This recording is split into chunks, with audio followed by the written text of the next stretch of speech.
Pace bene, masih di mea culpa, para culprit. Hari ini kita mau melihat bacaan dari Markus 5 ayat 21 sampai 43. Ini kisah tentang Yesus membangkitkan putri Yairus dan seorang wanita yang mengalami pendarahan 12 tahun sembuh karena menjamah jubah Yesus.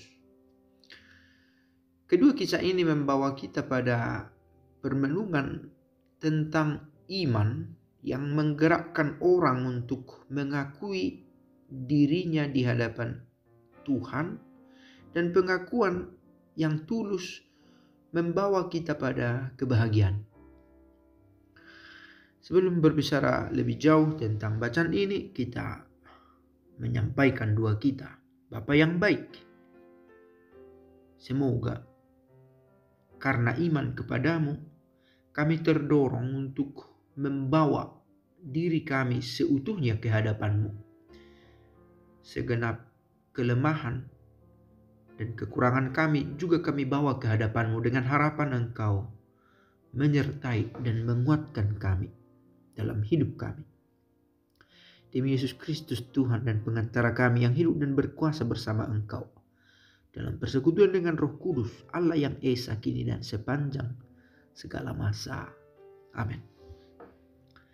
Sekali peristiwa setelah Yesus menyeberang dengan perahu, datanglah orang banyak berbondong-bondong lalu mengerumuni dia. Lagi-lagi kita dengarkan kisah tentang orang banyak mengerumuni Yesus. Sekali lagi juga kita mau lihat bahwa banyak motif orang-orang datang kepada Yesus. Ketika itu Yesus masih berada di tepi danau, maka datanglah seorang kepala rumah ibadat yang bernama Jairus. Ketika melihat Yesus, tersungkurlah Jairus di depan kakinya. Posisi tersungkur adalah posisi paling rendah yang bisa kita lakukan. Tidak berdiri, tidak berlutut, tidak hanya sekedar meletakkan tubuh kita di atas lutut ini, tetapi merebahkan diri paling rendah di depan kaki Yesus. Itulah posisi yang Yairus tunjukkan. Menunjukkan penyerahan diri, kepasrahan, ungkapan imannya. Dengan sangat ia memohon kepadanya, "Anakku perempuan sedang sakit, hampir mati. Datanglah kiranya dan letakkanlah tanganmu atasnya, supaya ia selamat dan tetap hidup." Lalu pergilah Yesus dengan orang itu. Orang banyak berbondong-bondong mengikuti dia dan berdesak-desakan di dekatnya. Adalah di situ seorang perempuan yang sudah 12 tahun lamanya menderita pendarahan. Ia telah berulang-ulang diobati oleh berbagai tabib sampai habislah semua yang ada padanya. Namun sama sekali tidak ada faedahnya, malah sebaliknya keadaan makin memburuk. Sudah 12 tahun, sudah berobat ke sana ke sini, tidak semakin membaik, malah makin memburuk. Ini bukan hanya berbicara tentang situasi fisiknya, tetapi bisa kita bayangkan orang yang mengalami penderitaan fisik semacam itu, dalam hal ini pendarahan, tentu secara rohani juga bisa mengalami kehancuran. Secara psikologis juga bisa mengalami kemunduran. Dia sudah mendengar berita-berita tentang Yesus, maka di tengah-tengah orang banyak itu ia mendekati Yesus dari belakang dan menjamah jubahnya. Sebab katanya, "Asal kujamah saja jubahnya, aku akan sembuh." Saya pikir ini kata kunci yang penting juga dalam bacaan ini. Asal kujamah saja jubahnya, aku akan sembuh. Bisa kita bayangkan dia yang telah 12 tahun sakit, berobat ke sana kemari, tidak sembuh, malah makin parah, masih sanggup berkata begini. Ini adalah iman. Masih ada harapan dalam hatinya. Masih ada harapan, dan dia menunjukkan itu dengan mau menjamah jubah. Sungguh seketika itu juga berhentilah pendarahannya dan ia merasa badannya sudah sembuh dari penyakit itu. Langsung dia punya keyakinan bahwa badannya sudah sembuh dari penyakit itu. Pada ketika itu juga Yesus mengetahui bahwa ada tenaga yang keluar dari dirinya. Maka ia berpaling di tengah orang banyak itu dan bertanya, "Siapa yang menjamah jubahku?" Pertanyaan ini juga menarik. Apa maksudnya Yesus bertanya begini? Ada yang berkata sebenarnya bukan soal apakah Yesus tahu atau tidak orang itu. Tetapi pentingnya untuk datang dengan sadar ke hadapan Allah dengan tulus, rendah hati, dan penuh kesadaran mengakui keterbatasan di hadapan Allah. Menyampaikan seutuhnya dengan kepenuhan dirinya, dengan kehadiran yang nyata di hadapan Tuhan. Menyampaikan yang diinginkan. Amat penting. Murid-muridnya menjawab, "Engkau melihat sendiri bagaimana orang-orang ini berdesak-desakan dekatmu. Bagaimana mungkin engkau bertanya siapa yang menjamah aku?" Lalu Yesus memandang sekelilingnya untuk melihat siapa yang telah melakukan itu. Maka perempuan tadi menjadi takut dan gemetar sejak ia mengetahui apa yang telah terjadi atas dirinya. Maka ia tampil dan tersungkur. Juga ia tersungkur. Tadi Yairus kita dengar tersungkur. Sekarang perempuan tua yang pendarahan yang sudah sembuh ini juga tampil dan tersungkur di depan Yesus. Dengan tulus ia memberitahukan segala sesuatu kepada Yesus. Maka kata Yesus kepada perempuan itu, "Hai anakku, imanmu telah menyelamatkan engkau. Pergilah dengan selamat dan sembuhlah dari penyakitmu."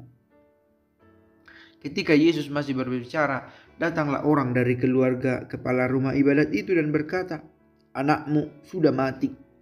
Apa perlunya lagi engkau menyusahkan guru?" Tetapi Yesus tidak menghiraukan perkataan mereka dan berkata kepada kepala rumah ibadat, "Jangan takut, percaya saja." Lalu Yesus tidak memperbolehkan seorang pun ikut serta kecuali Petrus, Yakobus, dan Yohanes, saudara Yakobus.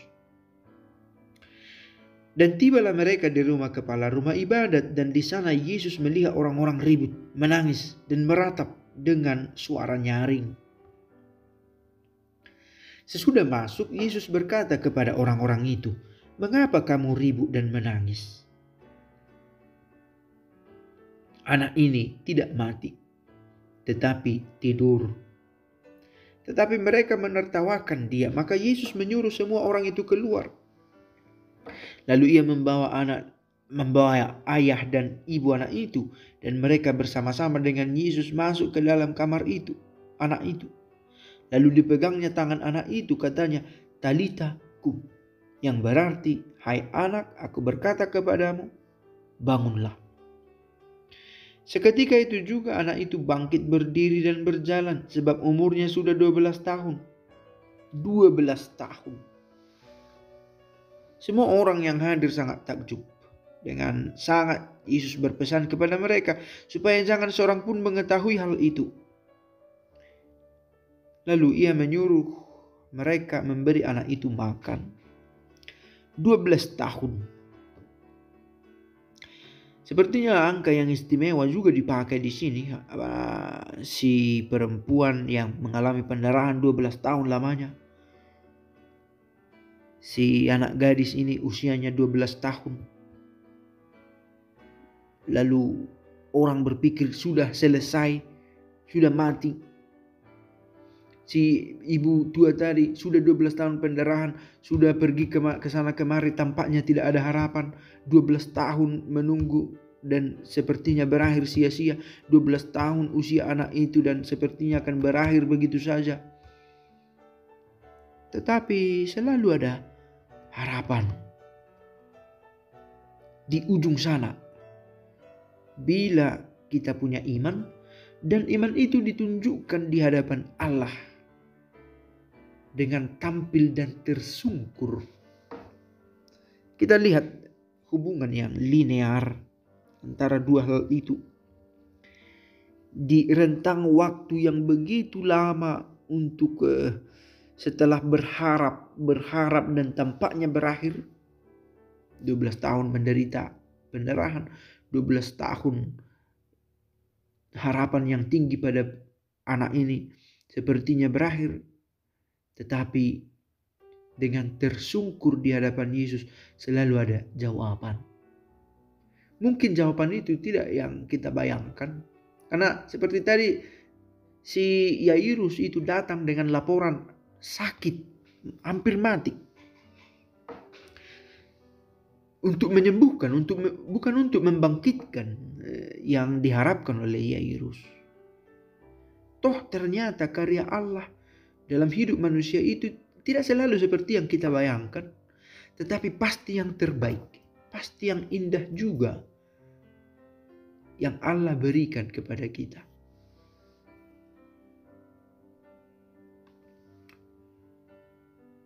Semoga bacaan hari ini mengingatkan kita pada dua hal. Yang pertama, bahwa Allah yang kita ikuti itu tidak akan mengecewakan.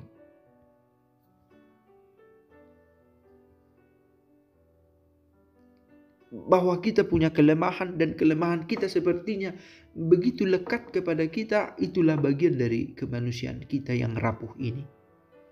Tetapi sungguh adil Allah itu bahwa di satu sisi ada kelemahan kita yang sepertinya bertahan begitu lama dalam 12 tahunnya. Cukup lama. Sekarang ini kita memahami 12 tahun bukan soal waktu yang bisa diukur, tetapi ada tenggang waktu yang cukup panjang bagi kita untuk terus berhadapan, mengalami tantangan dari kelemahan-kelemahan kita. Tetapi ada Allah yang Maha Kuasa, yang tidak mengecewakan, yang selalu bersama kita. Itu yang pertama. Yang kedua, betapa pentingnya iman itu dibahasakan di hadapan Allah dengan segala ketulusan dan kerendahan hati. Tampil dan tersungkur di hadapan Allah. Kadang kita lupa untuk tersungkur. Kita terlalu sibuk untuk berpikir menyelesaikan sendiri, atau lupa bahwa ada Allah yang Maha Kuasa yang menemani hidup kita.